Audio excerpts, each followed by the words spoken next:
नमस्ते। आप सबका स्वागत है एसएम एजुकेशन पर।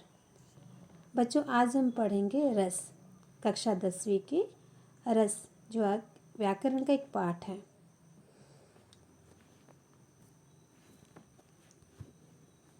रस शब्द की व्युत्पत्ति के अनुसार रस्यते अशो इति रसाः, अर्थात जिससे आस्वाद मिले वही रस है, अर्थात रस काव्य की आत्मा है। तो जो आज हम रस पाठ जो पढ़ेंगे, तो इसने तो हमने तो कहते हैं रस शब्द की व्युत्पत्ति के अनुसार रस्यते अशो इति रसाः, अर्थात जिसे आस्वाद मिले वही रस है, अर्थात रस काव्य की आत्मा भी है। तो पहला चीज़ हम रस से समझते क्या है, रस क्या है। जैसे आपने गर्मियों के मौसम में आम खाया होगा, तो आम का रस होता ना, यानी जब हम किसी फल को निचोड़ देते हैं तो उससे हमें क्या मिलता है, रस मिलता है। तो जिसे आस्वाद मिले यानी स्वाद मिले उसे रस कहते हैं। तो काव्य में भी रस होता है, और रस के बिना तो काव्य का जीवन ही नहीं है, वो उसकी आत्मा है।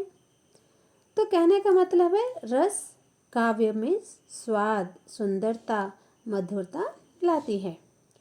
काव्य पठन पाठन से आनंदानुभूति होती है, वही काव्य शास्त्र में रस कहलाता है। अर्थात जिस काव्य को आप पढ़ते हो उसे पढ़कर आपको आनंद अनुभव होता है, आपको खुशी मिलती है, आप उसमें मग्न हो जाते हो, वही काव्य शास्त्र में रस कहलाता है। रस वह भाव है जो मानव हृदय में हमेशा से स्थित होते हैं, यानी जिसका दिल धड़कता है तो जानो उसके अंदर रस है। यानी मानव का हृदय है तो वो जीवित है, और हृदय है तो उसमें रस है। काव्यानुभूति द्वारा यह प्रकट हो जाता है। जैसे रति एक स्थायी भाव है, और यहाँ पर प्रेम है, रति प्रेम भाव है। हास्य, क्रोध, शोक, विस्मय आदि है।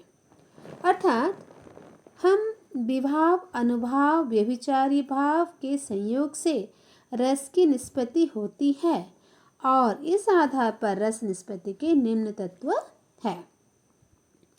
इसका अर्थ यह बच्चों कि आप विभाव, अनुभाव, व्यभिचारी भाव या संचारी भाव भी उसे कहते हैं, ये सबके मिलन से, ये सबको एकत्रित करके रस बनता है या रस की निष्पत्ति होती है। तो अब जानेंगे हम स्थायी भाव, विभाव, व्यभिचारी भाव। स्थायी भाव जो हैं वो 9 प्रकार के हैं, लेकिन हम 11 प्रकार के जानेंगे। तो स्थायी भाव क्या होते हैं पहले जान लेते हैं। हृदय में मूल रूप से विद्यमान रहने वाले भाव स्थायी भाव कहलाते हैं। यानी ये जो स्थायी भाव है हमारे हृदय में पहले से ही है, पहले से स्थायी भाव से रहने वाले पहले से ही है, उसी भाव को हम स्थायी भाव कहते हैं। एक स्थायी भाव का संबंध एक रस से होता है। मूल रूप से रसों की संख्या 9 होती है, जो मैंने आपको पहले से बताया था, लेकिन हम 11 रस के बारे में जानेंगे और उसके स्थायी भाव के बारे में जानेंगे। तो स्थायी भाव देखिए, और रस, श्रृंगार रस, इसका जो स्थायी भाव है रति। नंबर 2 में है हास्य, इसका स्थायी भाव है हास्य। फिर रस है करुण, उसका स्थायी भाव है शोक। रस है वीर, उसका स्थायी भाव है उत्साह।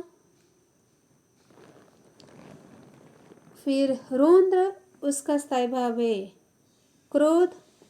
भयानक, उसका स्थायी भाव है भय। विभत्स, उसका स्थायी भाव है जुगुप्सा। शांत, स्थायी भाव है निर्वेद। अद्भुत, इसका स्थायी भाव है विस्मय। वात्सल्य, इसका स्थायी भाव है वत्सल। और भक्ति, इसका स्थायी भाव है इष्ट देव विषयक रति। तो स्थायी भाव के बारे में आपने जाना, इसकी संख्या भी जाना, रस भी जाना, और इसके बाद हम विभाव, अनुभाव और संचारी भाव के बारे में जानेंगे। तो दूसरा है विभाव क्या है। विभाव होता है जो कारण, जिसके कारण या जो कारण हृदय के भावों को जागृत एवं व्यक्त करने में सहायक होते हैं। जिसके कारण या जो बारे में, जिस बात को लेकर या कोई तो है जिसके कारण आपके मन में भाव जागृत होते हैं या आप उसे व्यक्त करना चाहते हैं, तो उसे विभाव कहते हैं, उन्हें विभाव कहते हैं। विभाव के दो भेद हैं, एक है आलंबन और एक है उद्दीपन। आलंबन क्या है?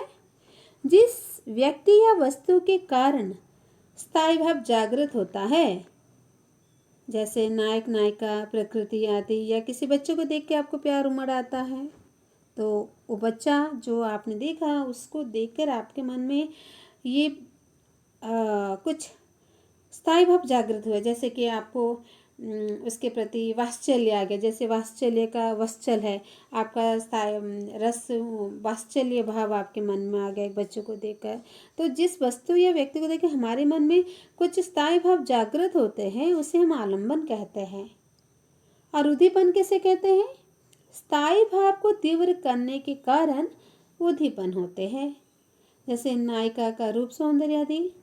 एक उदाहरण देते उद्दीपन का, जैसे एक बच्चा आप पकड़े हो, बच्चे, हाँ, एक सुंदर सा बच्चा आपके पास है और बच्चे को देखकर आपके मन में एक स्थायी भाव, वात्सल्य, एक ममता का, जो उसे प्यार करना, ऐसा एक स्थायी भाव आपके मन में आ गया और वो बच्चा आपको देखकर हंस रहा है, कुछ शारीरिक क्रिया हो रही है, तो आप और आपका जो उसके प्रति जो प्यार है वो तीव्र हो जाता है। तो वो बच्चे का जो शारीरिक क्रिया है, यानी कायिक शारीरिक क्रिया जो है, उसे देखकर आपको कुछ करने के लिए मन करता है, तो उसे हम उद्दीपन कहेंगे। तो उद्दीपन शारीरिक क्रिया से हो सकता है, कायिक हो सकता है, या बाहरी सौंदर्य भी हो सकता है। तो आपने विभाव के दो भाग जाने, एक आलंबन और एक उद्दीपन। आलंबन जिस व्यक्ति के कारण या वस्तु के कारण आपके मन में स्थायी भाव जागृत हो, और उद्दीपन वो है जो शारीरिक क्रिया या किसी मानसिक क्रिया या रूप सौंदर्य को देखकर आपके मन में आलंबन करने की और ये इच्छा जागृत हो। उसके बाद हम जानेंगे अनुभाव। अनुभाव आलंबन उद्देश्य विभाव द्वारा रस को पुष्ट करने वाली शारीरिक व मानसिक चेष्टाएं अनुभाव कहलाती है। जैसे कि आप कोई दुख की बात सुनी, या कुछ ऐसा कुछ दुख वाली बात आपके मन में आई, और या आपको कोई खुशी मिल गया, अचानक से कोई खुशी मिल गई, या आपके लिए कोई अच्छा चीज़ हो गया तो आपको खुशी से आंखों में आंसू आ जाना, फिर आप डर गए हैं तो भय से रोंगटे खड़े होना, या फिर डर के हमारे शरीर से पसीना टपकना। इस प्रकार के जो शारीरिक क्रिया या मानसिक क्रिया होता है, या फिर आप किसी बच्चे को देखकर आप खिलखिला के हंस रहे, या उससे प्यार करें, उसके प्रति खुश हो रहे हैं, तो ऐसे शारीरिक क्रिया या मानसिक क्रिया को अनुभाव कहते हैं। उसके बाद आ गया संचारी भाव। संचारी भाव को व्यभिचारी भाव भी कहते हैं। तो स्थायी भाव को पुष्ट करके रस निष्पत्ति में सहायक भावों को संचारी भाव कहते हैं। संचारी भाव क्षणिक रूप में आते हैं और फिर गायब हो जाते हैं। तो इस तरह से स्थायी भाव, विभाव, अनुभाव और संचारी भाव के संयोग से रस निष्पत्ति होती है। आचार्यों ने रस को काव्य की आत्मा माना है। तो बच्चों, हमने आज रस क्या है उसके बारे में जाना। रस की निष्पत्ति किन किन चीज़ों को लेकर होती है हमने उसके बारे में जाना। स्थायी भाव के 11 रूप भी हमने देखे, और उसके बाद विभाव जो 2 भागों में विभक्त है, आलंबन और उद्दीपन, उसके बारे में जाने। अनुभाव क्या है उसके बारे में भी हम जाने, और संचारी भाव क्या है उसके बारे में भी हम जाने। तो ये हो गया आपका रस का भाग 1। उसके बाद हम रस के भेदों के बारे में जानेंगे। तो आपको शायद ये समझ में आया होगा। कहीं पर भी आपको कुछ संदेह है या समझ नहीं आता, आप कमेंट करके मुझे बताइएगा। और आप ज़रूर ही मेरे चैनल को SM एजुकेशन को सब्सक्राइब, लाइक और शेयर कीजिए। और बेल आइकन को, एक घंटी की जो चित्र दिखाई दे रही है, आप उसको ज़रूर टच कीजिए, उसे स्पर्श कीजिए, जिससे आपको नए नए नोटिफिकेशन आते रहेंगे। इस बार थोड़ा सा लेट हो गया, लेकिन मैं रस को हर एक दिन रस के एक एक भाग को आपके पास पहुंचा दूंगी। तो नमस्ते।